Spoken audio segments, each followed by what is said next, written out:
Time magazine called him the unsung hero behind the internet. CNN called him a father of the internet. President Bill Clinton called him one of the great minds of the information age. He has been voted history's greatest scientist of African descent. He is Philip Emeagwali. He's coming to Trinidad and Tobago to launch the 2008 Kwame Ture lecture series on Sunday, June 8th at the JFK Auditorium, UWI St. Augustine, 5 p.m. The Emancipation Support Committee invites you to come and hear this inspirational mind address the theme, crossing new frontiers to conquer today's challenges. This lecture is one you cannot afford to miss. Admission is free, so be there on Sunday, June 8th, 5 p.m. at the JFK Auditorium, UWI St. Augustine. Thank you. Thank you. Thank you very much. I'm Philip Emeagwali. Back in 1989, I was in the news headlines and described as the African supercomputer genius that won top US prize. I won that supercomputer prize for my contributions to the development of the computer.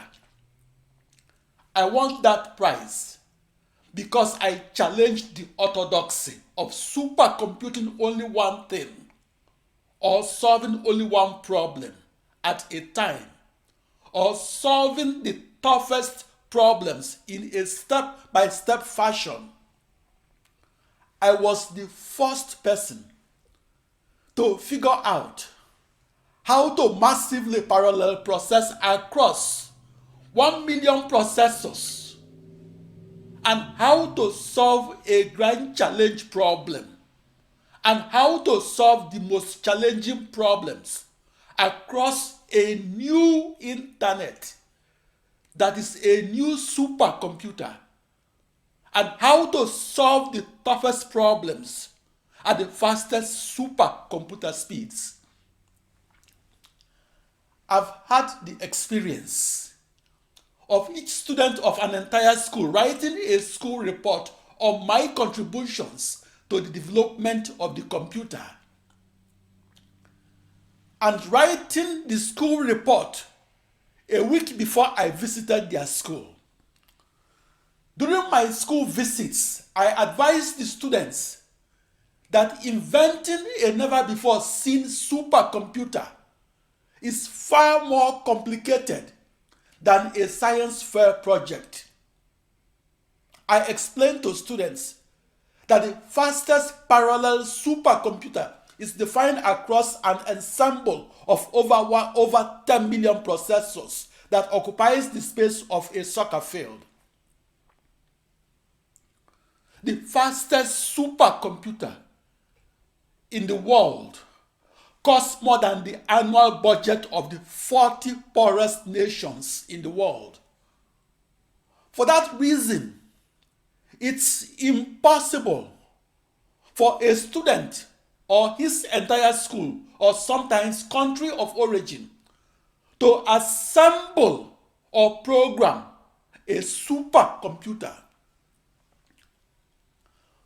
On February 1, 1922, parallel processing across a network of 64,000 human computers was published as a science fiction story.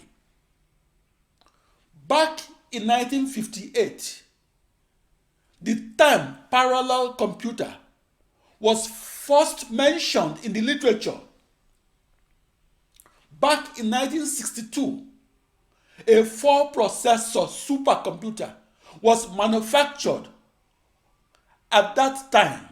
Harnessing the total computing power of 8 processors was perceived as the upper limit for all supercomputers. For 67 years, progress in the speed up of parallel supercomputers stopped. Paradigm shifting advances in supercomputing stopped because it was then impossible to solve a grand challenge problem and solve the problem by dividing the problem into a million or a billion smaller problems and then parallel supercomputing that grand challenge problem across a large ensemble of as many tightly coupled commodity off-the-shelf processors. That barrier against parallel processing lasted for 67 years and gave rise to the saying that parallel supercomputing is a beautiful theory that lacked an experimental confirmation. Put differently, the practical parallel supercomputer was a grand challenge, a science fiction, an idea that was not positively true. Solving real-world problems, such as forecasting the weather and doing so across millions of processors, was science fiction back in the 1980s and earlier. In a historic debate that occurred at a computer conference in Silicon Valley, California, and occurred back in April 18 to 20, 1967, Gene Amdahl, the IBM supercomputer czar of Amdahl's Law's fame, defeated Daniel Slotnick. Gene Amdahl's victory gave rise to the ubiquitous supercomputer term called Amdahl's Law. In plain language, Amdahl's Law decreed that parallel supercomputing will forever remain a huge waste of everybody's time. Fast forward 22 years after Amdahl's Law entered into supercomputer textbooks, I was in the news headlines because I discovered on July 4, 1989, that the supercomputer textbooks were wrong and that parallel supercomputing is not a waste of time. The new parallel supercomputer knowledge that I discovered is codified into every supercomputer that has been manufactured since 1989. In the fastest computing or supercomputing of 1989 and later, a large ensemble of processors are harnessed and used to solve real-world problems and do so in parallel. Prior to my discovery of practical parallel supercomputing, processors that were not a member of an ensemble of processors were harnessed and used to solve only one real-world problem at a time. After my discovery, parallel supercomputing became the paradigm-shifting technology that changed the way we look at the supercomputer. The supercomputer costs the budget of a small nation and has an impact on the world that is in proportion to its cost. The invention of the parallel supercomputer was the culmination of a 7-decade-long journey that began as a science fiction story.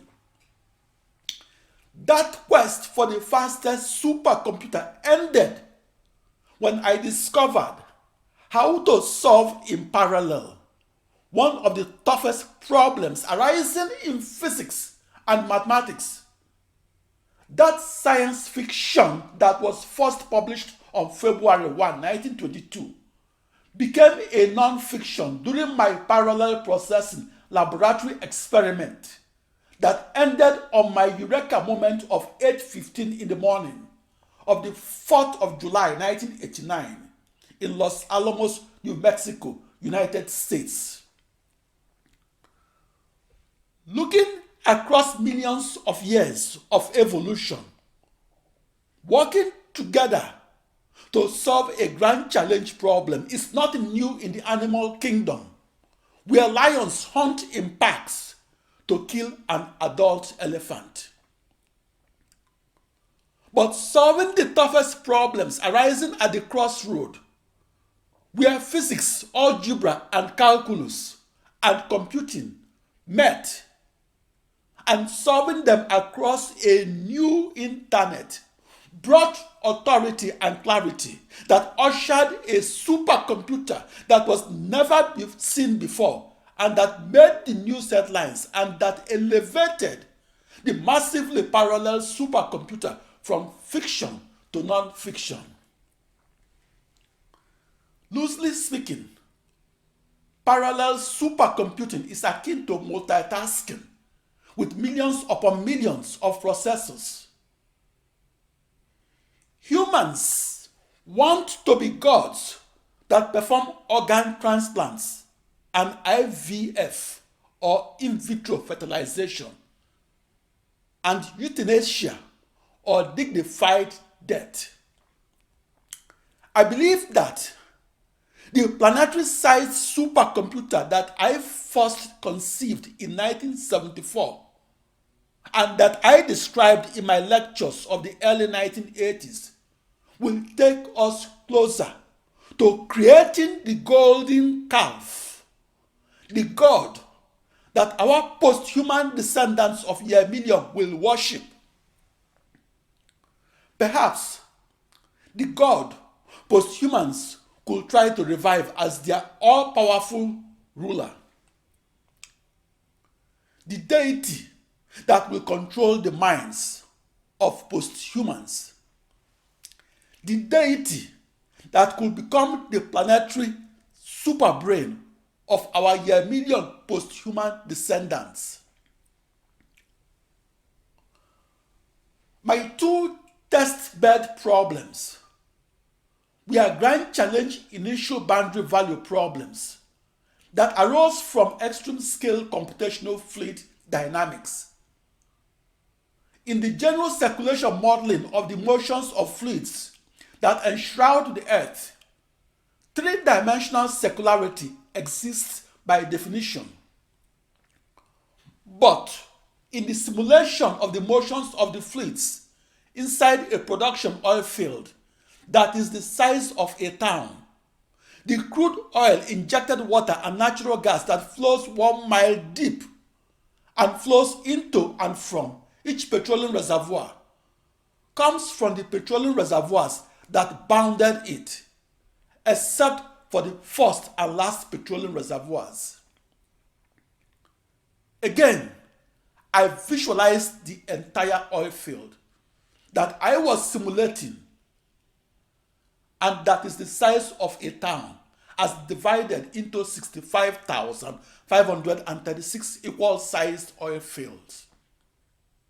Please allow me to introduce myself. On August 26, 2000, then US President Bill Clinton talked about the contribution of Philip Emeagwali to the development of the computer. In the days following President Bill Clinton's televised speech, I was inundated with inquiries about my contribution to supercomputing. A few days later, the Guardian newspaper of Nigeria wrote an 8-page spread on my contributions to the development of the computer. Despite that 8-page newspaper profile, I needed 80,000 pages to fully tell my story. Where do I begin my story? Do I begin with the laws of physics? Or do I begin with the technique of calculus? Or do I begin with algebra that was the bridge between physics and calculus? At a scientific conference, I introduced myself as a large-scale computational algebraist that figured out how to put algebra on the world's fastest supercomputer and in service to physics and calculus as well as to society. My discovery of the parallel supercomputer that occurred on the 4th of July 1989 that made the news headlines broke new grounds because I was the first person to figure out how to harness a new internet that was a new global network of a million or even a billion commodity off-the-shelf processors that were tightly coupled and that were identical to each other. I figured out how to harness a billion processors and use them to solve the grand challenge problems that were once impossible to solve.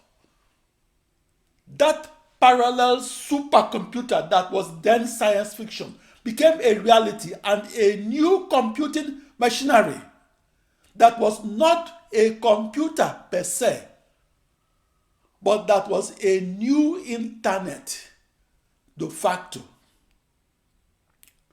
The important lesson is this: we cannot invent a new computer without also inventing a new computer science.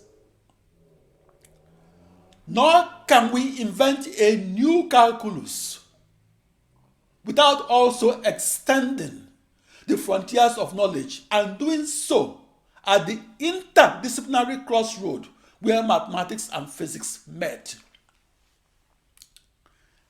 The genius is the ordinary person that found the extraordinary in the ordinary, and in her grand challenge, is to solve the toughest problem and do so as if it wasn't tough. Back in 1989, I was in the news headlines because I discovered that the massively parallel supercomputer is a tool that makes it possible for us to ask a grand challenge question and get the answer in only one day, instead of in 1,000 centuries. In computational physics, a problem that takes 180 years of time to solution is a grand challenge problem. That computation-intensive problem is solvable in 180 years, but is unsolvable in only one day.